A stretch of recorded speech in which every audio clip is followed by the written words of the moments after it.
Hey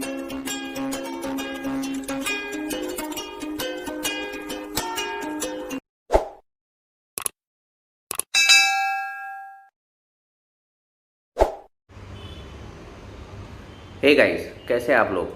I hope आप ठीक हो, खुश हो, स्वस्थ हो। I am Sachin, welcome to my channel the review box. Video शुरू करने से पहले मेरे चैनल को सब्सक्राइब करें और वीडियो को लाइक, फॉलो और शेयर ज़रूर करें।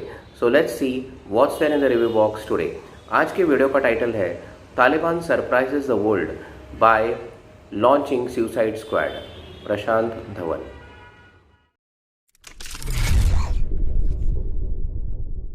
नमस्कार नहीं, welcome you to world affairs. मैं हूं प्रशांत धवन। नाउ रिसेंटली तालिबान ने दुनिया को शॉक कर दिया ये अनाउंस करके कि ये लोग एक ऑफिशियल सुसाइड बॉम्बर की आर्मी बनाने वाले हैं। यहां पर आप देख पाओगे ये अफगानिस्तान का मैप है। अब अफगानिस्तान की जो भी ये बॉर्डरिंग कंट्रीज हैं सबके साथ इनके रिलेशंस काफ़ी हद तक ख़राब हो रहे हैं। इवन पाकिस्तान के साथ भी आपने रिसेंटली देखा होगा कि पाकिस्तान ने सोचा कि सिंस आज के समय तालिबान यहाँ पे पावर में है, चुपचाप फेंसिंग कर देते हैं बॉर्डर की, मगर तालिबान ने वो नहीं होने दिया। उसके अलावा वार्निंग भी दे दी पाकिस्तान को कि अगर फिर से फेंसिंग करने की कोशिश करी तो तालिबान के लोग फायरिंग भी कर देंगे। ईरान के साथ इनके रिलेशन ठीक नहीं है, सेंट्रल एशियन कंट्रीज के साथ रिलेशन ठीक नहीं है। इस बीच इन्होंने ये डिसाइड किया तालिबान के लोगों ने कि इनकी बॉर्डर की प्रोटेक्शन के लिए ये लोग डिप्लॉय कर देंगे यहाँ पर सुसाइड बॉम्बर। ऐसा नहीं है कि कोई रैंडम आप कह लीजिए कॉन्ट्रैक्ट पे कोई आदमी होगा, प्रॉपर एक सोल्जर होगा, उसकी रैंक होगी, उसकी सैलरी पेंशन वगैरह हुआ करेगी और वो एक प्रोफेशनल सुसाइड बॉम्बर होगा। और तालिबान इन बॉम्बर्स को ये कह रहा है कि ये हैं सुपर पावर स्लेयर। रीज़न इसका यही है क्योंकि सिंस ये मानते हैं कि यूएस जा चुका है अफगानिस्तान से, तो इसी टेक्निक से इन्होंने एक सुपर पावर को हरा दिया था। तो आज के समय इन बॉम्बर्स को टाइटल दे दिया है तालिबान ने सुपर पावर स्लेयर। उसके अलावा जो स्पेशल बटालियन यहाँ पर क्रिएट करी गई है सुसाइड बॉम्बर्स की, इसका नाम है लश्कर मंसूरी। अब देखो प्रॉब्लम यहाँ पर ये है, दुनिया भर के लोग शौक यहाँ पर इसलिए है, एक तरीके से ये लोग मेन स्ट्रीम कर रहे हैं सुसाइड बॉम्बिंग को। ये लोग लिटरली यहाँ पर सुसाइड बॉम्बर्स की आर्मी क्रिएट कर रहे हैं। पहली बात तो ये एक ग्रॉस वायलेशन है बहुत ही बेसिक ह्यूमन राइट्स की। और आप इतिहास में देखो तो सुसाइड बॉम्बर्स को हम लोगों ने एक्चुअली दुनिया में किसी भी कंट्री ने यूज करना बहुत ही लंबे समय से बंद कर दिया है। मैं पहले ये चाहता हूं कि सुसाइड अटैकर्स की जो हिस्ट्री है ये पहले आप जान ले। हिस्ट्री का जो पहला सुसाइड बॉम्बर था वो बताया जाता है कि रशिया में था, मगर बाद में आप कह सकते हैं मॉडर्न वॉरफेयर में सुसाइड बॉम्बिंग को एक्सटेंसिवली दो देशों ने यूज किया है। एक है चाइना और दूसरा देश है यहाँ पर जापान। दोनों ने हालांकि अलग तरीके से यूज किया है सुसाइड बॉम्बिंग को। वर्ल्ड वॉर 2 में आप अगर देखो तो जब जापान ने बहुत ही बड़े स्केल पर अटैक लॉन्च कर दिया था चाइना पर और एक के बाद एक इनकी बहुत सारी जमीनें कब्जा रहे थे, उस वक्त चाइना ने मजबूरी में आकर कुछ सुसाइड बॉम्बर तैयार किए थे। यहाँ पर ऐसा नहीं था कि कई 200, 300 या फिर हजारों इनके सुसाइड बॉम्बर थे। ऐसा था कि बस लाखों में से एक आदमी मिलता था जिसके आसपास ये बांधते थे डायनामाइट। और इसको भी ये कहा जाता था कि जब गोलियां लग जाए, कुछ और तुम नहीं कर पा रहे, तभी दुश्मन के टैंक के पास जाकर या फिर दुश्मन के सोल्जर्स के पास जाकर ये ब्लास्ट कर देना। और आप अगर बैटल ऑफ शंघाई को देखो जो नैनकिंग मैसेकर से पहले हुई थी, तो उस टाइम चाइनीज सोल्जर्स ने काफी सुसाइड बॉम्ब ब्लास्ट किए थे अगेंस्ट जापानीज, मगर ज्यादा इसका कुछ इंपैक्ट हो नहीं पाया। फिर हम बात करते हैं जापानीज लोगों की। इन्होंने और तरीके से सुसाइड बॉम्बिंग को यूज किया। वर्ल्ड वॉर 2 में आपको पता होगा जापान लड़ रहा था यूनाइटेड स्टेट्स ऑफ अमेरिका और एलाइड फोर्सेस के अगेंस्ट। इस दौरान जापान ने एक नया रिचुअल बनाया, लिटरली इसको रिचुअल ही कहते थे। इसका नाम था कामाकाजी। कामाकाजी अपने आप में एक रिचुअल है, बाद में ऑफ कोर्स ये एक आदमी को भी कामाकाजी ही कहते थे। इसके अंदर क्या होता था कि एक जापानीज फाइटर पायलट अपने प्लेन में बहुत सारे एक्सप्लोसिव रखता था। उसको काम यह दिया जाता था कि पहले तो जो भी तुमको नीचे यहाँ पर शिप दिखती है उनकी बॉम्बिंग कर दो, उसके बाद तुमको वापस नहीं आना। उसके बाद तुमको क्या करना है, अपने देश के ऑनर के लिए, सम्मान के लिए अपना जो एक्सप्लोसिव से भरा तुम्हारा फाइटर जेट है ये दे मारना है दुश्मन की वॉरशिप पर। Suicide Corps in desperation air attacks inflicted heavy damage on American naval forces off Okinawa. This was kamikaze. It was sensational, but it could never stop the Allied advance.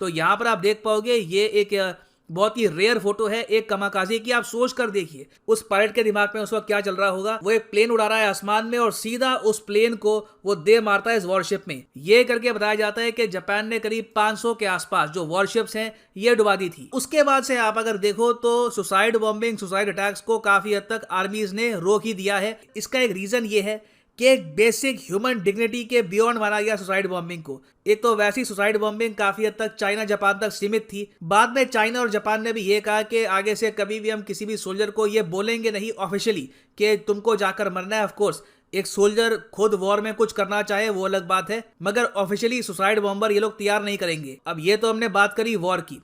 फिर हम आते हैं 1980s में। 1980s के बाद से हमने ये देखा कि जो मिडिल ईस्ट है, मिडिल ईस्ट में आता है ये सब रीजन, ईरान, इराक, सीरिया, ये सऊदी अरेबिया, अफगानिस्तान, ये जो सारा रीजन है ये मिडिल ईस्ट का पार्ट है। यहाँ पर सुसाइड बॉम्बिंग की एक लहर शुरू हो गई। और अगर ह्यूमैनिटी को सुसाइड बॉम्बिंग से सबसे ज्यादा नुकसान हुआ है तो ये मिडिल ईस्ट में ही हुआ है, या फिर आप कह सकते हैं मिडिल ईस्ट से निकले हुए जो टेररिस्ट हैं उन्होंने ये नुकसान पहुंचाया है यूरोप में, इंडिया में, यूएस में और जगह। और जो मिडिल ईस्ट से सुसाइड बॉम्बिंग स्टार्ट हुई है ये वर्ल्ड वॉर 2 की सुसाइड बॉम्बिंग से काफी डिफरेंट है। डिफरेंट इसलिए है क्योंकि चाइना और जापान के जो सैनिक थे ये अटैक करते थे वॉर में दुश्मन को, मगर जो मिडिल ईस्ट से सुसाइड बॉम्बर्स निकले हैं इन्होंने अटैक किया है काफी बार निहत्तों को।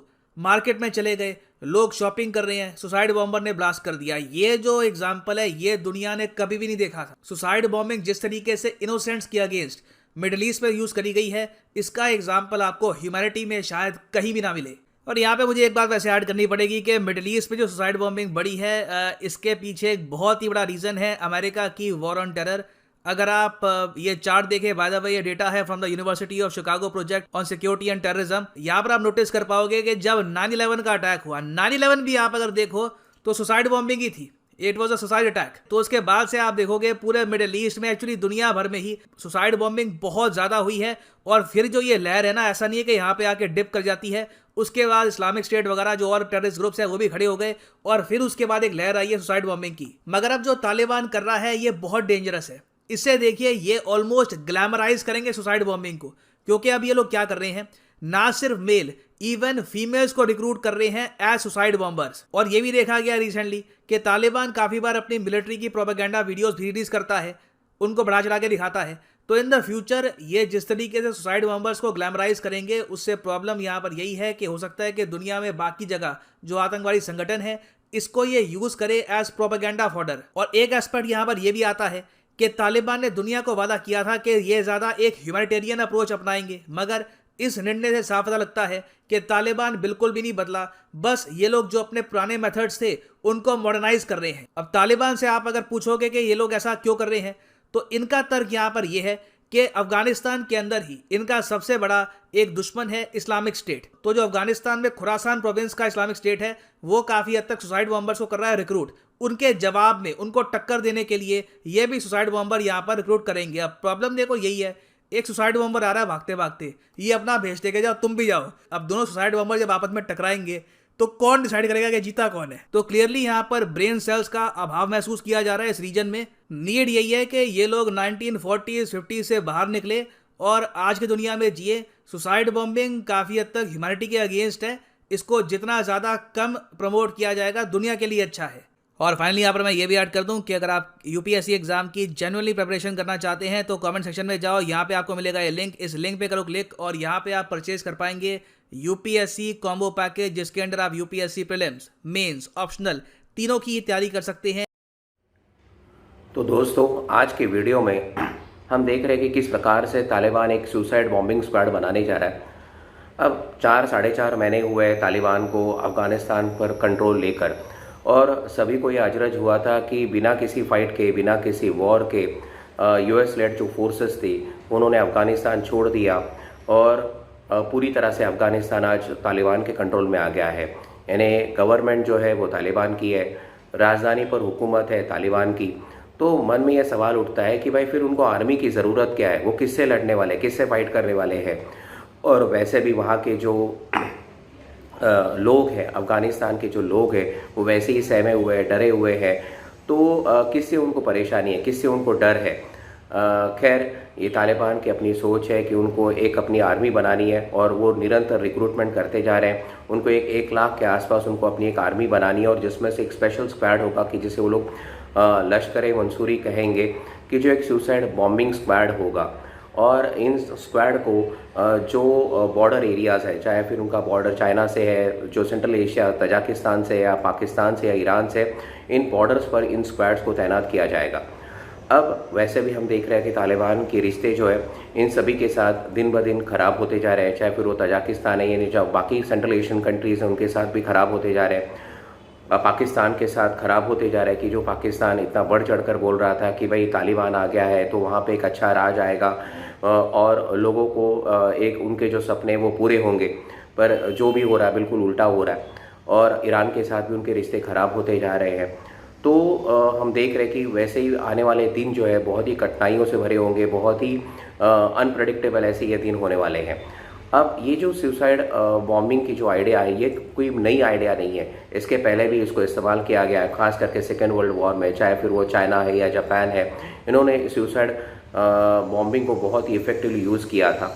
और ख़ास करके जापान के बारे में अगर मैं कहूँ तो सेकेंड वर्ल्ड वॉर में जब वो US लेड एलाइड फोर्सेस से जब वो लड़ रहे थे तो उन्होंने जो एक प्रकार का वो रिचुअल बन गया था, कामाकाजी वो कहते थे। तो वो कामाकाजी जो पायलट्स थे तो वो अपने प्लेन को पूरी तरह से एक्सप्लोसिव से भर देते थे और फिर उनको कहा जाता था कि जो भी एनिमी वॉरशिप्स है उनके ऊपर बॉम्ब गिराया जाए, उन वॉरशिप्स को डिस्ट्रॉय किया जाए, पर वापस जिंदा लौटकर नहीं आना है। उनको किसी एक वॉरशिप को टारगेट करके उसके ऊपर अपना प्लेन जो है पूरी तरह से क्रैश करवा देना है, ताकि पूरी तरह से वो वॉरशिप जो है पूरी तरह से डिस्ट्रॉय हो जाए।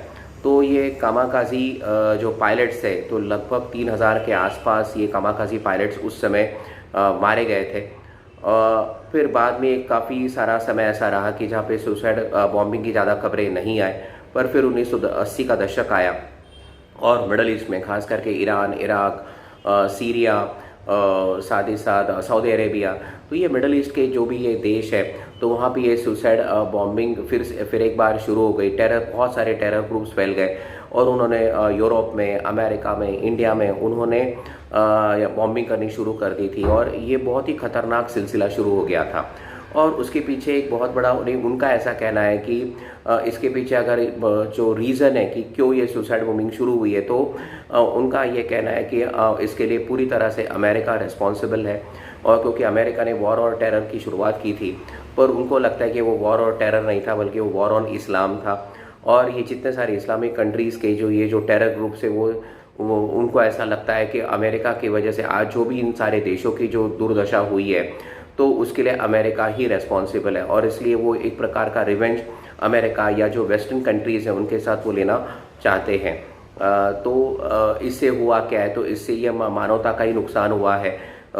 दोनों को अगर पैटर्न देखेंगे तो चाइना, जापान, ये जो भी सुसाइड बॉम्बिंग जब हुई थी सेकेंड वर्ल्ड वॉर में, तो वो अपने देश के लिए लड़ रहे थे, देश के रक्षा के लिए लड़ रहे थे। जबकि ये जो टेरर ग्रुप जब सुसाइड बॉम्बिंग करते हैं तो किसी मॉल में करते हैं, एयरपोर्ट पे करते हैं, रेलवे स्टेशन पर करते हैं, किसी मार्केट भीड़ भाड़ वाले इलाके में करते हैं।